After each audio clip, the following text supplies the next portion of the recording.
네, 1980년 6월 계엄사령부 합동수사본부에서 도대체 무슨 일이 있었을까요? 심재철 한국당 의원님 모시고, 저는 아직도 새누리당이 입에 배갖고 자유한국당 의원님 모시고 여쭤보겠습니다. 의원님, 지금 심재철 대 유시민, 유시민 대 심재철이다 이런 얘기가 있는데요.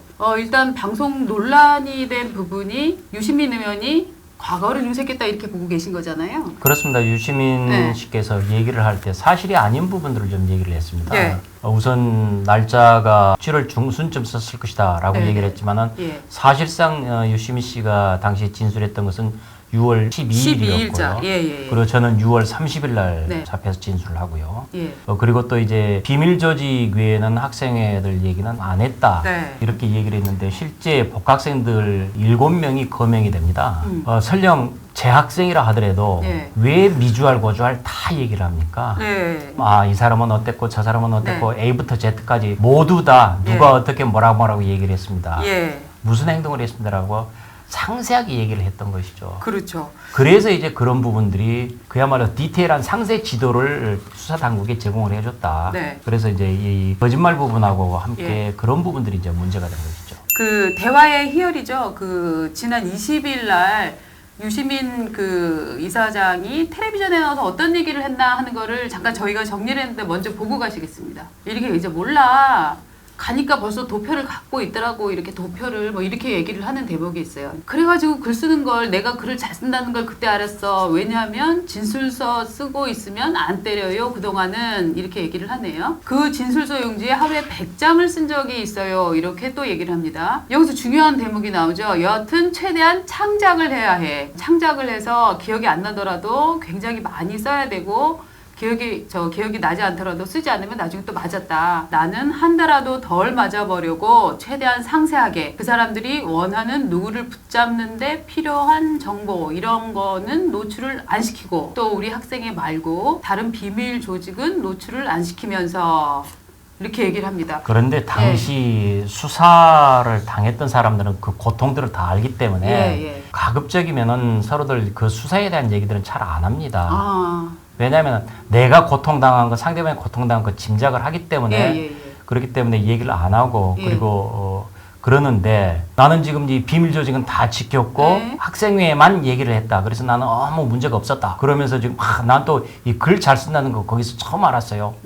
그러면서 이제 그 수사국장이 말이야 뭐 글 잘 쓴다고 이런 칭찬도 하고 뭐 이런 얘기들 하는데 그렇게 표현을 할 그런 상황은 아니죠. 그 당시 80년 그게 얼마나 엄혹한 상황인데 그걸 가지고 자기가 글을 잘 썼다. 글 잘 쓰는 것을 발견하게 된 계기라고 했었다라고 하는데 그렇게 지금 윤색을 하는 것도 문제지만은 실질적으로는 그 사람이 진술을 해서 그 다음 사건들이 전개되는 경우들이 꽤나 있는 것으로 저는 지금 알고 있습니다. 날짜 순으로 봐서도 유심죄 진술이 저는 굉장히 중요한 키포인트가 됐다라고 생각을 하는 것입니다. 그래서 역사에 대한 겸허한 태도 대신에 나 잘났었어 라고 이렇게 얘기를 하니까 이게 진실도 맞지도 않고 그 태도도 문제고 그래서 제가 지적을 했던 거예요. 그날 그러면은 그 방송을 단순히 보고서 이렇게 하신 게 아니고 그 전부터 계속 뭔가 이 문제에 대해서 이 문제제기를 언젠가는 이걸 바로잡아야 되겠다 이런 생각을 하셨던 거네요. 물론이죠. 알고는 있었죠. 그래서 제가 맨 처음에 88년 전두환 50 청문회를 할 때는 제 진술서만을 확보를 했어요. 그러다가 95년에 이제 뭐 제10정부 이럴 때는 유시민 씨의 진술서를 그때 이제 확보를 해서 봤는데 그때도 보면서 이건 좀 심하다 진술이 뭐 그런 느낌은 가지고 있었죠. 그러나 좀 참고 있었죠. 그래서 전체 전모를 잘 모르는 상황에서 그리고 얼마만큼 뭐 고생을 했으려니 저도 이제 재래짐작을 하고 그랬지만은 이번에 본인이 얘기했잖아요. 아무런 고생도 하지 않았고 수사국장한테 칭찬받고 심지어는 사무실 청소까지 하고 뭐 그런 식으로 혜택을 받고 지냈던 사람인데 그렇게 세부적으로 상세 지도를 제공을 하고 또 실제 내용도 지금 이렇게 틀리게 하고 하니까 이건 아니구나. 그리고 제가 지금 근래에 들어서 다른 사람들의 진술까지 대충 지금 윤곽들을 거의 다 좀 파악을 하게 됐습니다. 그래서 이제 전체 내용들을 윤곽을 아는 상황에서 그런 거짓말을 하니까 이건 아니다라고 제가 지금 지적을 했던 거죠. 당시 5월의 분위기를 좀 간략히 좀 설명을 좀 한번 해봐 주시죠. 이제 방금 나오는 사진이 지금 80년 5월 15일 서울역 앞 사진 같은데요. 학생들이 수없이 저렇게 모였는데 모였다가 지금 밤에 이제 저녁 시간에 해산을 하죠. 그래서 저 얘기 가지고도 서울역 회군이다라고들 그렇죠. 많이 얘기를 하는데 예. 서울역은 80년 그때 우리는 실패했고 그 실패의 주요 원인은 서울역에서 철수했기 때문이다. 그렇죠. 희생과는 상관없이 진격을 했어야 된다라는 얘기인데 굉장히 무책임한 얘기죠. 그리고 더군다나 2호조 오다 보니까 학생운동, 서울어범 학생운동에 대해서 이런 편견들이 존재하고 잘못돼 있었던 것이죠.